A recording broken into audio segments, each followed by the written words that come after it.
watching us. And, you know, I had so, yeah, the whole meal was just full of goosebumps. How is it that churches are so silent in there? They're designed. I'm sure it's to do with the architecture of the church that makes it so quiet in there. It's so peaceful. No, Does it's that got nothing to atmosphere? do with the church whatsoever. Do you know what? I'm speaking Swedish to you as well now. Most of the, not the full church, but every single church is built on them energy lines on earth. So all crosses, where the lines are crossing, that's the corner of a church. However, how do they know that where that is? because they use this magnetic field, either in a pendulum or. So they're built on the magnetic field line sort of thing. Yeah, but not just that though. Before the Christianity came, all the pagans, even here in Sweden, the heathen pagans, wherever, they had either their offering places, or they had their places where they went, you know, to speak to their gods. It was like their sacred ground. That's it, sacred ground. They weren't allowed to have that when the Christianity came in. So the Christians were like, right, we're going to build a church on here. So you have to go into the church in order for you to get to your sacred ground. Why? To take power over people. So that's why there is a specific feeling inside the church when you get in there. However, if you go into a church here in Sweden, I don't like it, because they are so like, they were forensic over here, proper forensic, you know, like they burnt down everything from the heathens. They weren't allowed to do fuck all. And they were a bit crazy. Yeah, and the Christians here, especially around here as well, they were absolutely horrible. You weren't allowed to laugh, you weren't allowed to do this. They were a bit eccentric. No, they were like worse than doomsday prophets and that sort of things. What causes that? Are they like overly paranoid? It's like mass psychosis they were going through, I think. Yeah. So they were so scared. The brainwashed people. They were so brainwashed and scared that they were all like killing each other basically, or just hurting each other basically. Not really a healthy. If you look into the Viking history, then you'll see they all had to be Christian, but they were still worshipping their own gods. You know, behind. Like Thor. Yeah. But it's a lot of these things, you know, when you go it's funny actually, because when you enter a church in England, that's where you say, you know, like it feels peaceful and stuff. And I didn't want to go into any churches, but what blew my mind totally was when I first entered York Cathedral. Jesus Christ, the amount of love that hits you. Cathedral in York Cathedral. York Minster, yeah. Yeah, if you look at the geometric design of that building, it's on purpose. Apparently, is it the steeple? Steep, is it? Yeah, church steeple. Church steeples. Apparently, there's a reason for why they're there. Yeah. I can't remember the exact reason, but I think it's to do with like the energy. Yeah. Somewhat absorbing energy or something like that, or concentrating it maybe. Or they used to have something inside the steeple that would send out, whether it were electricity, like free energy, or maybe just some sort of energy for any, like whether it's electric or not, I don't know. I saw something about. It's also about the windows. Yeah. And circles, you know, like them LED. They are LED windows, with different kind of glass in. They incorporate a lot of sacred geometry. Yeah. Yeah, I've seen a lot of stuff about the reason, like in the 18th century they had a lot of electric stuff, but they tried to get rid of it all because electricity is harder to profit off, while oil and gas is obviously really profitable. The first electric scooter were made over 100 years ago, you know. There's videos of 18th century people riding around on electric scooters. That's what it is though. I don't know about electric cars, but I have seen 100-year-old videos of people on electric scooters, so they could make them back then. Like I'm not like obviously the motor, which is what you use to drive the wheel in an electric car or scooter. Yeah. I'm not sure when they were invented, but they're probably really old. Because all it is electromagnetism. Yeah. That Tesla guy, he was proper intelligent, he wasn't Nikola Tesla, he looked at ancient Egyptian potential technology, like the pyramids, Yeah. and he determined that the ancient pyramids in Egypt were actually free energy makers or generators. So they'd I'm not sure the exact function, but there's copper wires that run through pyramids that are like as thick as your body, Yeah. like massive copper wiring. And there used to be a gold tip, which is the most electrically conductive material we know of, gold, and then it's silver.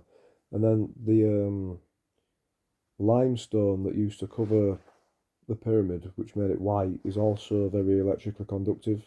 Yeah. And apparently they use or absorb or generate or beam out piezoelectric or static energy to the surrounding area.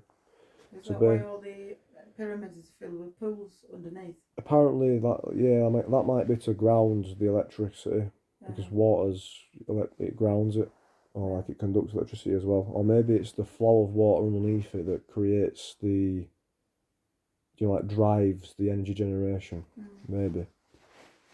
But he used the ancient pyramids to help him make his Tesla tower and Tesla coil. And the governments or oil companies decided to get him shut down, because if his technology took off and we could, like you could have an electric car on the street out there that's got no battery, it just runs off the static energy that's in the atmosphere around it. That's fucking insane. That's insanely good, and obviously it's free, basically. Like, we don't have to. It removes having to fill your car up with diesel and burn it and this and that. Do you know what happened to that nano car, by the way? Nano car? What's that? They were in a prototype of a nano car built like, 15 years ago? When you say nano, do you mean like it's tiny? The nano chips. Oh. So there were nano chips all over the car in order for the car to generate energy from, even, when it's cloudy. Oh, do you mean solar panel? Solar powered? Yeah, but it's nano. It's the thing, like one solar panels. You have to have like big chips. Quite in them. big. So you're saying that it were very small solar panels? panels? It's only tiny. Yeah, and you can't see them that No. well. Well, that's pretty good. I think it was James who was telling us about that. But the first prototype came out 10 years ago, and I remember you two was talking about it. But it's funny, because Not heard of that. We could need that instead of having fucking shite these days. You're having a generator powered by diesel in order to generate electricity for an electric car. Yeah, no, it's backwards. It's proper stupid. That's why all this fucking going green stuff is just a big con. They're pretending that, you're doing the earth a favour by going to electric, while the people saying that are all still using diesel and stuff. And obviously, like you say, to power these electric stuff, we still need to use fossil fuel. And the supposed damage is still being done, and they're guilt tripping you into going green, basically, because obviously, global warming, this and that. I don't believe that us chucking out tons and tons of carbon dioxide is going to raise the temperature of this planet ridiculously. And even if it does, I don't believe it's because of us. I believe it's because we're coming out of the ice age. Like every 10,000 years, there's an ice age, or there's a seasonal change every 10,000 years. So 10,000 years from now, the Earth will be a lot colder, and then another 10,000, or between another 10,000 years, it should warm up again. So it fluctuates. So like obviously you got winter and summer within a year, But then within 10,000 years, you've got cold periods and warm periods. So we're coming out of a cold period, which is why 100 years ago, the River Thames in London used to be frozen and you could go ice skating on it. You can't do that anymore. Now it's just full of shit and you can't swim in it either. It's never frozen really. Yeah. So that were before we had proper, coal production or, carbon dioxide production into atmosphere. So the evidence is there that the planet's just naturally warming up because we're coming out of an ice age. Yeah, true. So I feel like all this, you need to get an electric car because you're evil and you're killing the planet if you don't, is a lot of rubbish that's been imposed on you.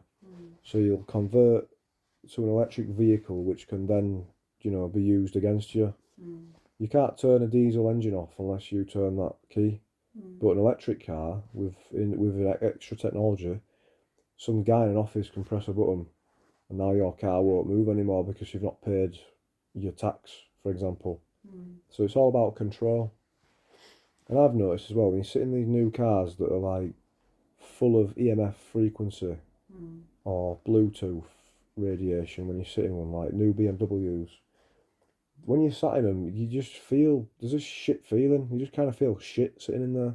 And I didn't pick up on it. I just kind of thought, why do I feel shit sitting in this brand new car? It's making me feel weird.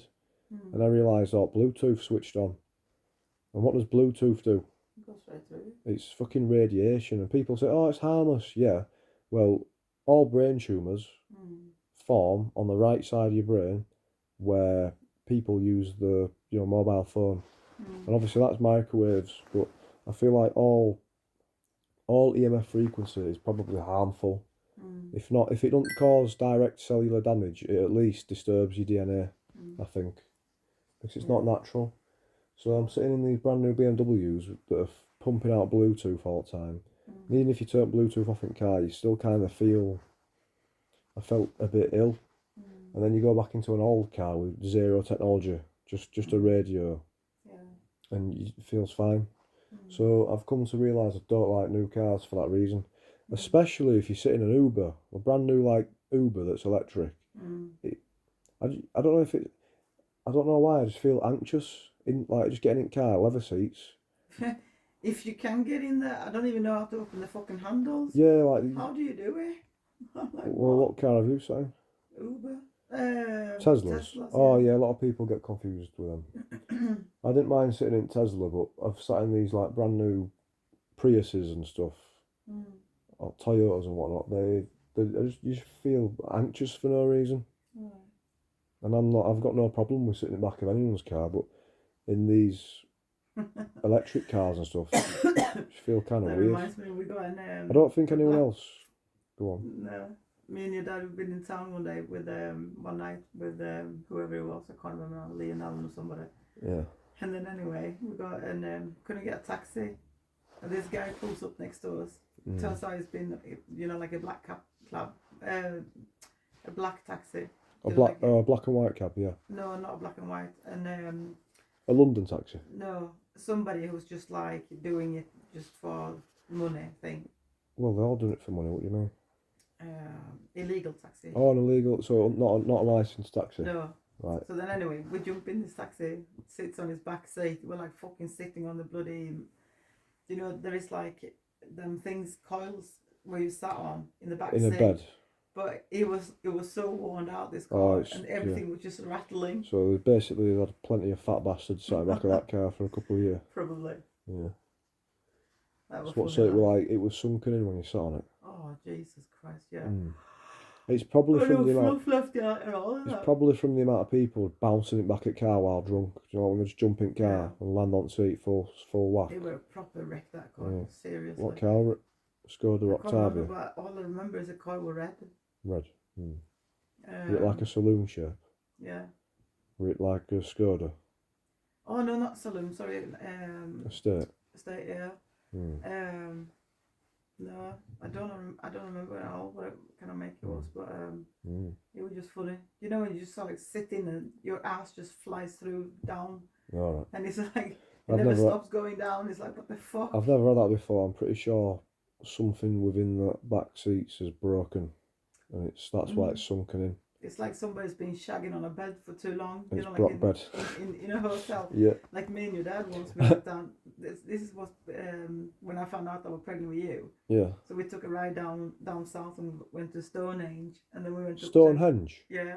Fucking And then we went to London, drove through London, and then on the way out anyway, I was like, I'm absolutely fucking knackered. Can't we just take into like a cheap hotel? Airbnb. No, a cheap hotel. So anyway, we found one in Ely, drove in there, and then got room keys, came in the actual hotel. Your dad is like, look for cockroaches. I'm like, you what? What do you mean, look for cockroaches?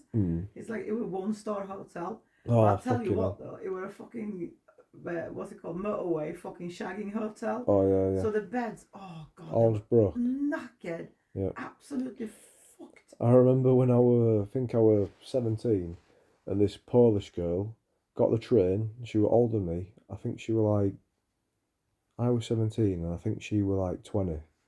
She got a train all the way from Wales, and she was quite rich, had a big house, paid for a date with me, and then paid for, that Britannia Hotel in Leeds before it were full of all migrants. Yeah. We're in there, and fucking, we broke the bed, you know what I mean? The bed broke, like fully broke, and I'm like, well, we better not say about this. And that hotel must be so old and haunted. And obviously all migrants are in there with kids and whatever. They'll be fucking hearing knocks and all sorts in there, I bet. Yeah. I bet they'll be like, fucking hell, we should have stayed. When you were 17? Yeah. When I was 17, yeah. Were you staying over the night there? Yeah. What did you tell me then? That you were not coming home? Oh, I probably didn't even tell you about it, I don't know. You must have told I probably me some story probably told you I were at Darion's or something. Yeah, probably. Because it's Don't know. I would have known if you were 17. Oh yeah, the funny part is before we went in the hotel, when we were walking to it, I saw my art teacher in car park smoking a cig leaning against a car. So I knew she's probably been in a hotel with some fella. I can't remember what day it was, but it was probably a weekend. Might have been a Saturday. Yeah, I can't remember what a restaurant we went to or what food, but I said I'm going to pay for it all. And she's like, because I said that, she said, no, I'm paying for it all. She's like, I'm a woman who can pay for a date. And like, she ain't the first girl that's done that to me. Like, pretty much majority of girls I've gone on dates with have demanded that they pay for it for some reason. It must be like they don't want to feel like, I'm just a girl who goes on dates and gets paid for. I think it's like an ego thing for them. So yeah, she were like a bit crazy. Yeah, if you broke the bed, I can imagine. What I'm thinking is that if they buy you food and stuff, then you can pay back in sex. Yeah, I think I were like a prostitute to her, wasn't I? That's what makes me feel like, when people are saying to me that, I wanna take you out for a meal. I wanna take you there. I wanna do this with you. I'll go like, no. Yeah. I don't like going on dates because sometimes it's like, here we go again, basic shit. It's not really an adventure. It's predictable. Exactly. And I think girls find it boring because you sat there chewing food, trying not to look like you know what I mean? It makes it awkward. It's like, you don't just go and eat food with someone you've just met straight away. It's weird. You're supposed to like go do something fun with them, or go on a walk somewhere. You like go on a long walk, so you get, like when you go on a really long hike and you get your brain goes into this like exercised, relaxed, therapeutic mode. After walking like 4 hours, you feel it kind of makes you, like if you get high off exercise, you go into that sort of state of mind. You're in an exercise state of mind, and you'll talk a lot better, and you'll have some fun conversations. And it's not awkward because you're not doing anything where you've got to stare at each other in eyes. You've got to make deep eye contact, and you've got to focus on whether you're getting your spaghetti all over your face or not. You don't have to do none of that. You just you're just walking, staring at path or looking at trees, and there's no awkwardness. No.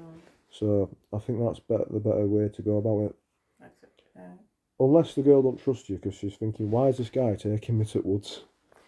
She's gonna think she's gonna shit No, herself. that's true as well. But if it's not an awkward, if it's not awkward like that, then you should be good. Yeah. Mm. I went on a date a couple of years ago. Oh, I swear to God, this guy. He took me to there's a shopping mall in Charlottetown. He took me there for a meal, and he was like, we met up in the car downstairs outside the shops, and then we went upstairs, escalator up to the restaurant, and then he's like, what do you want to eat? And I thought, oh God, it's expensive in here. I didn't expect that. So I was like taking the cheapest thing I could get kind of thing, and he's like, do you really think that's gonna fill you up? So I was like, well, yeah, I'll be fine. And then anyway, he orders the food, and then gets the tray, puts 2 glasses on his tray, drinking glasses, and then anyway, get to till, and he fills both glasses up. But when we sat down at the table waiting for our food to come, he swallowed 1 glass, but he couldn't have it, with just one hand, because it was that he shook like this. What, you were nervous? He must have been. He was like that, and he didn't stop talking. He asked me questions, and then mid sentence, when I started, with my answer, he kind of like just cut me short and started off with something else, telling something about himself. And oh my God, what a fucking asshole! Were you anxious? He must have been, but full of himself at the same time. Maybe we'll try to sell himself to you, like make himself sound good because he's nervous that he ain't good enough. But he didn't do it in a very good way, they put it that way. Well, he's not. That's why he's on a date, because he's obviously struggled with relationships his whole life. Maybe how old were he? Did you say? A year younger than me, I think. So like, when was this? A couple of years ago. So he's in his late 40s. And he's still nervous to talk to women, which is not a good sign. Did they say they were married before or like that? No? Can't remember. All I remember is that he shook that badly and he just spoke about himself. What, shaking like a shitting dog? For 2.5 hours. And then he's got the bloody guts to say to me as well, do you think that we can see each other again? So I was like, well, oh no, he said, do you think you like me? Like me enough to see me again. So I was like, well, can I just like swallow this date over the night and get back to you? I got in the car, came home. Yeah. The drive from Charlottetown here takes about 20 minutes. When I go home, I've been home for about 15 minutes. It plings my phone. Message you so already? I look it up. Oh, it's him. I'm like, oh, for God's sake. What did the message you on? Have you had any thoughts yet? I'm like, what? So he's desperate, isn't he? Yeah. Yeah, being desperate never works out because... No, definitely not. Honestly, women aren't wired to like guys who are desperate because it makes you... You're giving the impression that no one else wants you. And girls only want guys that every other girl wants. And that's why they're all angry. About, men are so bad. It's like, yeah, because you're all going for the same 5%. Yeah. You're not giving the guy, the guy who wants to treat you right, you're not giving him a chance. No. You're giving the guy who's got access to every girl he wants and doesn't give a fuck. Do you know, last Friday when we went to Sky Bar, you were talking to 2 guys in the bar. Who? One of them were gay. One of them were gay? Yeah, he wore kind of like blondish hair. And then the other one, he had dark brown hair with a beard. Are you sure he was gay? Yeah. I have no idea what these guys called. But one of them, the dark-haired guy, dark brown with a beard, he said to later on in Kerstin's when he said to me that you'd spoken to him, he said that he'd gone up way before he came to Sky Bar. He'd gone up to somebody and he'd introduced himself and saying, "Hello, my name is Sammy. Yeah. I'm gay." Just to sort of like see if the people were gay. Yeah. So his friend could then take them on kind of thing, and because he's single. Yeah. But that guy with the dark brown hair anyway, he's proper cute, and he was stood leaning up against me, and I never thought about talking to him. I just thought he was gay as well. But when I realised that he wasn't gay, he'd gone, and I was like, oh fucking hell, I should have spoken to him. He was really cute. What, you thought he was gay? Yeah, I thought they were a couple. Yeah, but if you thought he was gay, why would you want to fucking pursue out with him? It's like... No, I don't know. You mean you want to be his mate? No. You thought I he don't looked know. cute. He was cute, yeah. I thought I could have Yeah. a Why chat is your with dog looking at me like I'm a fucking extraterrestrial? him. He always looks at people. Yeti? Chill. No, relax. He's looking at me like he's never seen. He's like, oh, you're not going to eat that pizza? Oh yeah, he's looking at me to say like, why don't no one feed me? He says, eat the pizza so we can. I was thinking if I were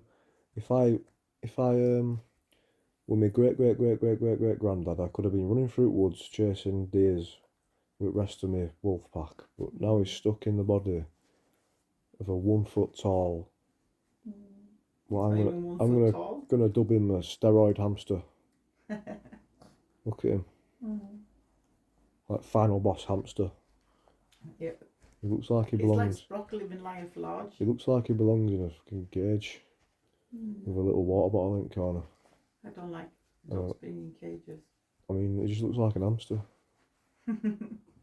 He does a bit. Mm. He does a bit. Are you gonna have that pizza or what? Nah, I'll eat it tomorrow morning or something. Do you know if you leave it out over the night, Tastes better. it's no. What? It'll be full of bloody germs on it. No, I don't believe in that. I don't feel like that happens because I'll make loads of food at home, leave it out overnight, eat it next day, don't even put it in the fridge, and I've never had an issue. Okay. And even if it was going to be full of germs, if I microwave it, it'll kill them all. That's why if you put milk in a microwave, it'll kill whatever bacteria is in it.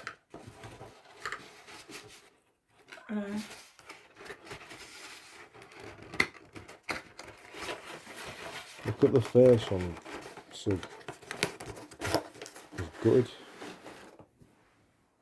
He's been planning all night to, like jump onto the table while we're asleep and try scran that pizza. He never ever. He won't do that. He actually has done it once since I moved in here. Yeah. Never before, never prior whatsoever. Yeah. But he got that excited one day that he jumped up on the sofa and then jumped on the table. Yeah. And He jumped all that way up? No. Or did he jump from chair to table? Yeah. Oh, he did the So he must leap have of... done it on accident kind of thing. Because normally, like when Sprock were newly showered and he went mental. Yeah. And he were running around in the garden like an absolute freak. He did leap of faith, did he? He does that here in the sofa. Do you know what's funny about Luna? I didn't finish. He runs out from the bathroom, in here, jumps up on the sofa, uses the sofa as a fucking velodrome. So he runs here on the sides like a... Oh, he gets his speed up. Yeah, and then out in the hallway, and he skids on the rug in the hallway, which is rubber underneath, but he drags it with him. Then straight back in here again, up against the sofa, on the pillows, round and round, and out in the hallway again, and he does it for about five times. Yeah. Luna does what? What Loon does is, I'll come home and her back end will be under her legs and she'll be looking down. So she's guilty for doing something every time. She knows that she's going to get caught for what she's done. So what's she done then? Like just eating something in my room or like managing to get onto the table and eating something off the table. So I remember having this argument in the school with my mate and he was saying that dogs have no... I thought he was saying dogs don't have consciousness. They do. He was saying they didn't have conscience, which means they don't know right from wrong. Yeah. But conscience is something that comes from emotionally, like people without a conscience are also the same people who don't have the feelings of guilt or shame. Yeah. So a good conscience comes from having, healthy emotional intelligence. And he was saying that dogs don't have any emotional intelligence and don't have a conscience. And I was saying, my dog will feel guilty about doing something before I've even found out that it's done it. It lets me know that it's done something wrong because I can tell that it's guilty. Yeah. So, yeah, they do have a conscience. That's why he always comes to me when he barks. Yeah. What is that? He knows I don't like him barking. Yeah, what is he like, trying to say sorry? Yeah. I wonder what makes him decide, right, I'm getting up, I'm going to go on a little walk We're gonna about. go for a drink.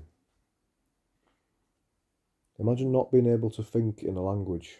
Like his entire because he's just sat there meditating pretty much all day. Mm. Like he's probably thinking in images Yeah. about dogs that he's seen or like Smell. stuff he's smelt. He's probably just thinking of stuff like that all the time. Mm. It's a shame, really, that he hasn't fallen asleep on the sofa, and you've heard him, because when he sleeps, Is he back? he don't bark, he whimpers, Like oh. but he makes such a cute sound. Yeah, he sounds like a little female dog, doesn't he? Because he's so small.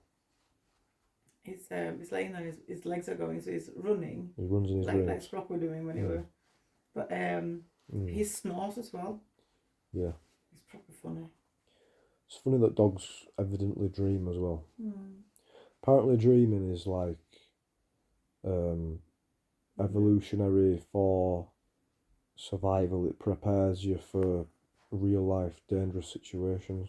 Yeah. So your brain will simulate an entire reality where something's going wrong for you that we call a nightmare, and it'll like you'll be running from something or something like that, and you'll be using inanimate objects to fight someone or doing this and that, and it's all to get your brain ready to deal with real life survival situations. Yeah. Quite interesting though. Yeah. Mm. I've had loads of dreams, strange dreams. I did a somersault on the floor, from the sofa down to the floor, in one dream. Have you ever done astral travelling? No, but I was flying when I was little. I have fly in my dreams quite often, to be honest. Whether it's sometimes they don't feel like dreams. You feel like, oh shit, this is real, and then you think, oh fuck, this is not real enough, so I'm probably dreaming. And you're like, oh shit, don't wake up, stay asleep. So you keep yourself relaxed, and you stay in the dream. Yeah. And my god, I start flying around wherever I want. It's like I like at this random park, and it was quite dark, like sundown or maybe middle at night, to be fair.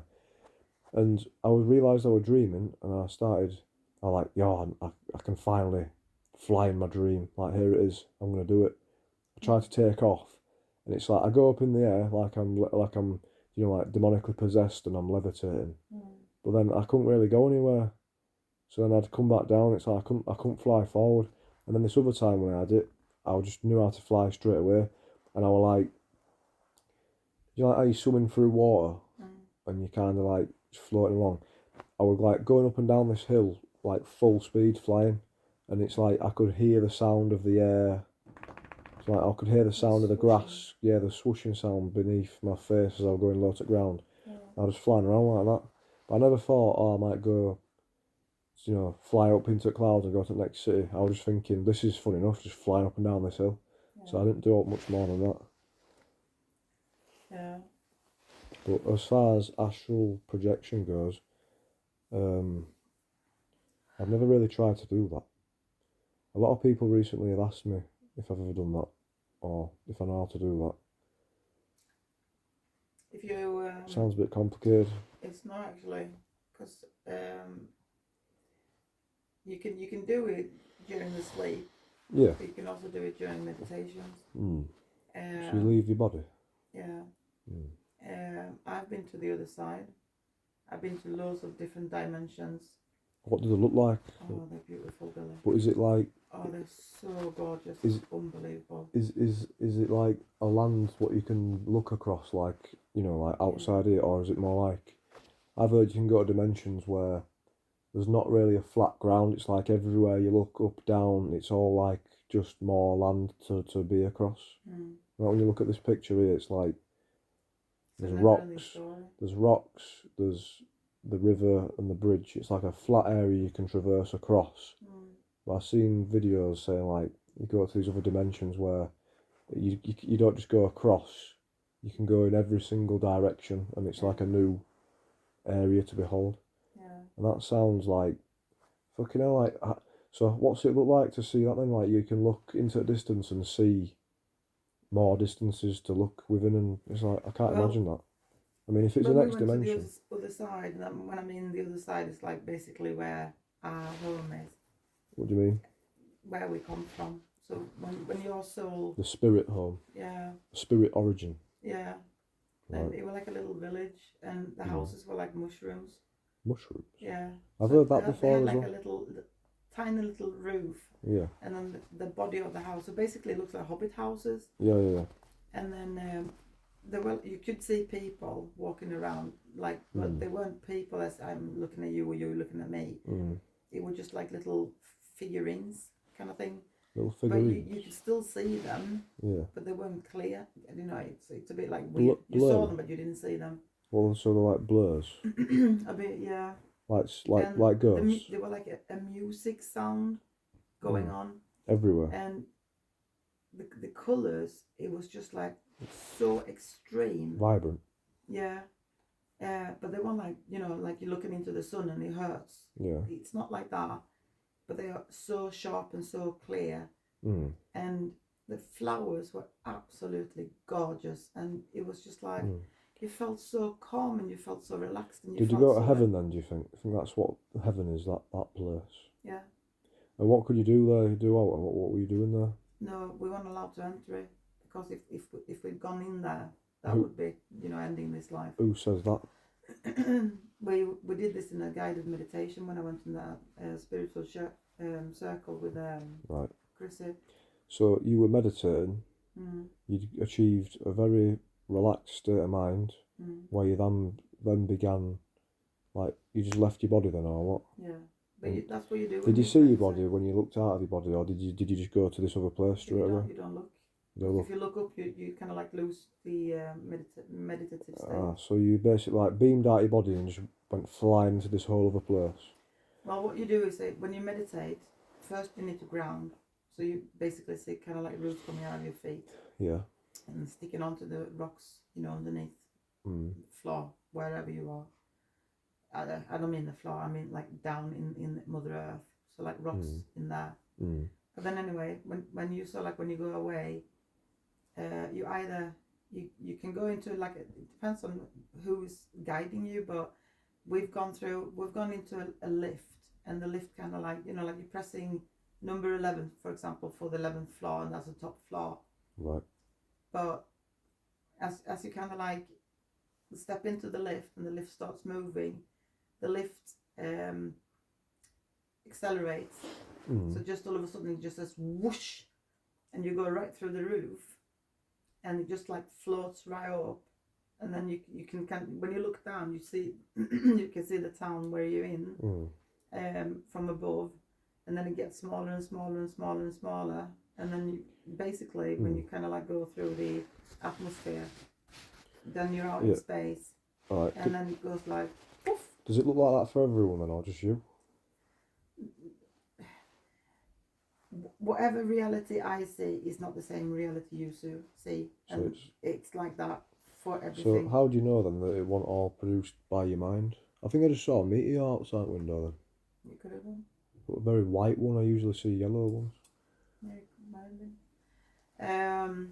So but how? Yeah, no, it's a guided meditation. So you just follow the voice of the person who's guiding you. It's because like that question can put a lot of people off. 'Cause it's like, well, if what you're seeing is not the same as what your mate's seeing while doing that as well, then it can't be real. It must just all be in your head. No, it's not. But the CIA conducted experiments proving that that's not the case.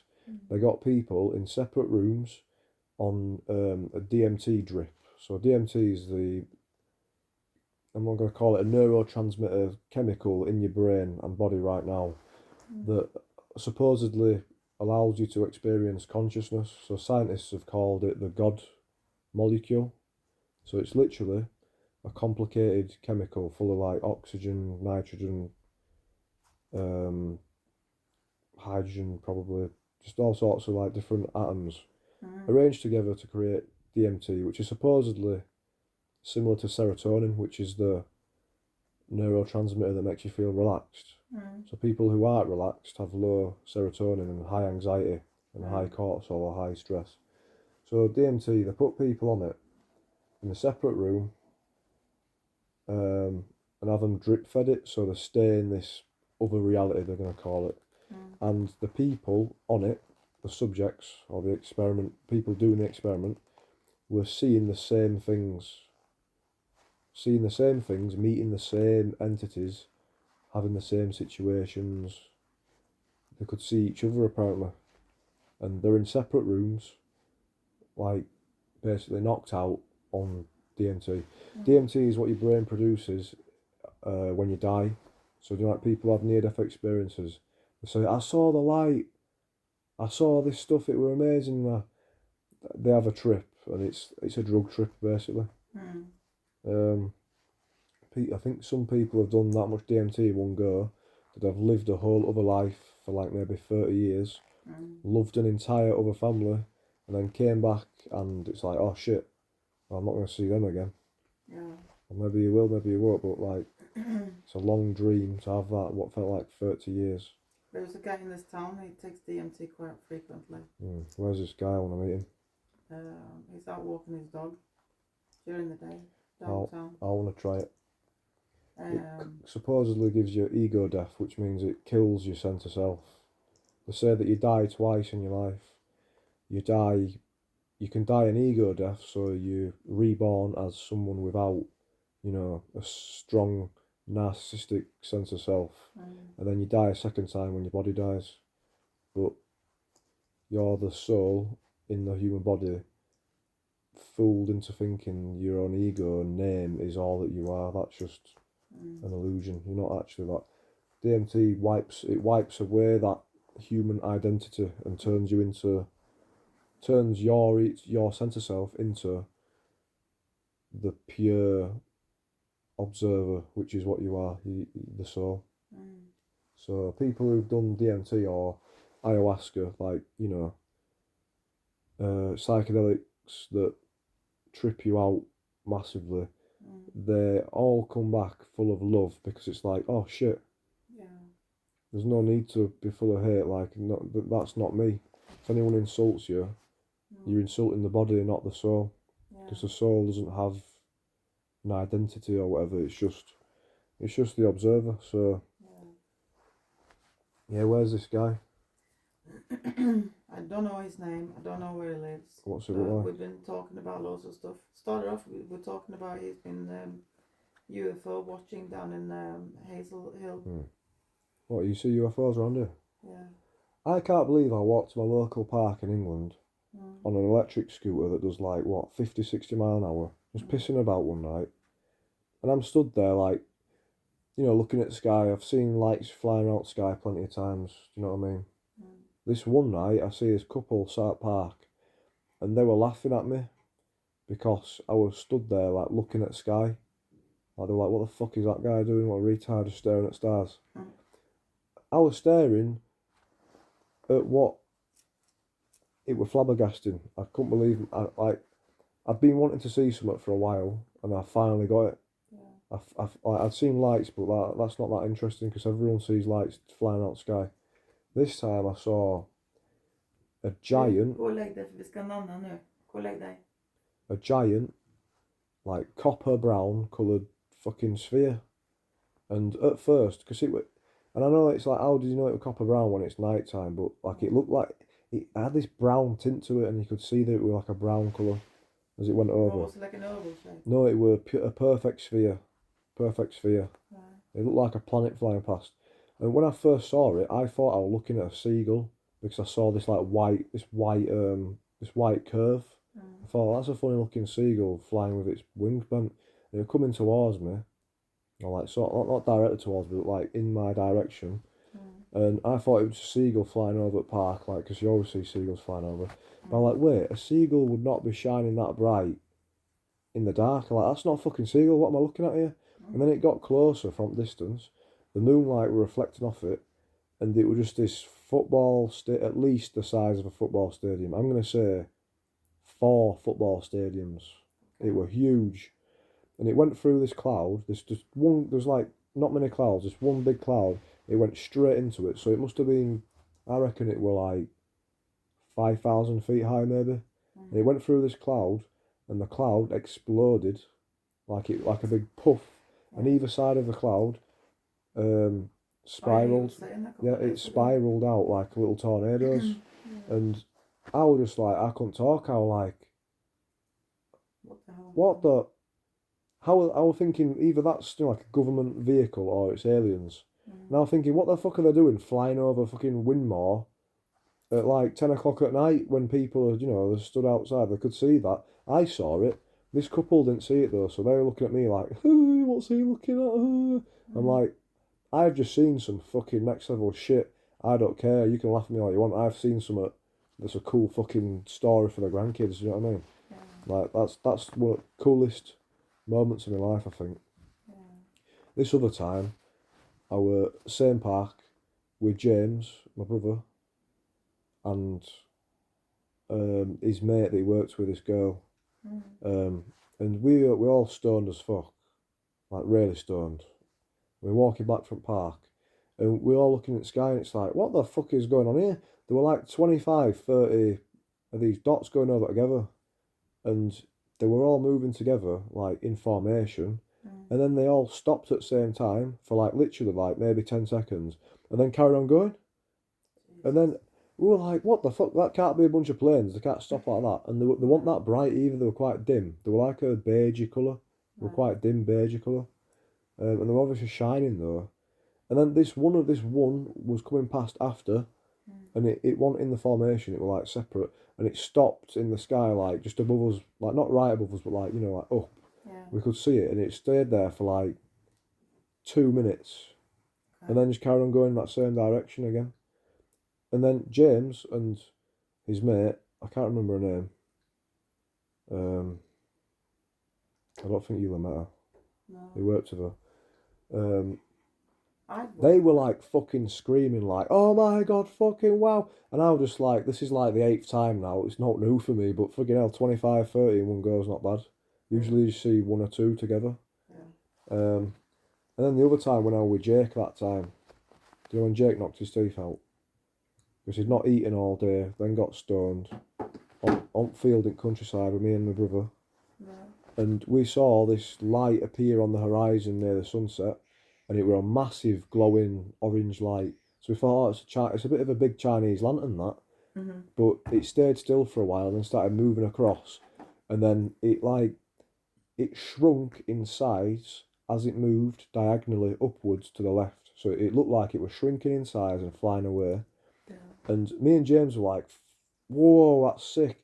And Jake, he was just like completely emotionally numb looking at it and did not care. He didn't even say out. It was just like, it were as if he'd seen some stuff in the last 24 hours that wasn't gonna beat the fact he'd just seen a UFO fucking blast off into deep space or something like that. Yeah, he wasn't bothered. And then obviously we walked back, and then he just started passing out and knocked his teeth out in that alleyway. Were you still in England when that happened? Don't know. Well, I'm sure I don't recognise that with Jake. Jake, my mate, Yeah. well, he knocked his teeth out, and But you two. he passed out, knocked his teeth out. I mean, you weren't smoking weed when I was living in England. I think probably what. Do you remember when we used to go to York? We used to go to York every day. When I had my Corsa. No. Well, them lot over there introduced me to weed. And I was like, why the fuck did I not try this stuff earlier? It's fucking making me feel like the most positive guy in the world. I fucking love it. And it made everything so beautiful to look at. You know, like, obviously it was summertime in August, I think. And I'm obviously looking down these roads where the trees are coming over the roads. Yeah. And the green, like, you know, like the leafy green colour combined with like the, not pure sunset light, but like, you know, when it's like 5 o'clock in the afternoon and the sun's a bit more golden. Yeah. Like, it was everything was so beautiful. I was like, fucking hell, this is like wearing, like they say, you know, he's living life as if he's got pink sunglasses on, or you're seeing the world in a pink tint or something like that. Right. It was like that. It was like everything was so beautiful and like vibrant, and you just felt so peaceful. Yeah, that's nice. That were the weed from York though. That stuff were like a whole other level of like, puts you into a pure spiritual bliss. Is it better than Lead stuff is like full of poison and makes you just like. Wait, you said that you got it. James gets it from Mark. Yeah, he if you grow it yourself, obviously it's not being sprayed with stuff. But these drug dealers are spraying it with crap, like PGR or growth hormones and stuff like that, and it's just you're smoking not just the plant, you're smoking this extra chemicals on it, and you can feel the difference. It kind of makes you go crazy. Yeah. Like the people who've gone schizophrenic from weed, I feel like have been smoking too much of that stuff, because CBD is an antipsychotic, and in weed the CBD is meant to counteract the strength of the THC. Because if you have too much THC, you go psychotic. Yeah. But if you have too much CBD, it reverses psychosis and a lot of stuff like that, or schizophrenia. Yeah. So if you're smoking weed that's too strong in THC, you can go crazy off it. I don't like to smoke weed that just blows my head off. I like to smoke weed that puts you on that vibe where you're at peace with everything and you can think about nice things and helps you focus. Nice. Billy, you know what? I really need to sleep now. I'm absolutely fucking knackered. Alright. Can you do me a favour and turn the light off in the kitchen? Yeah, well, don't worry.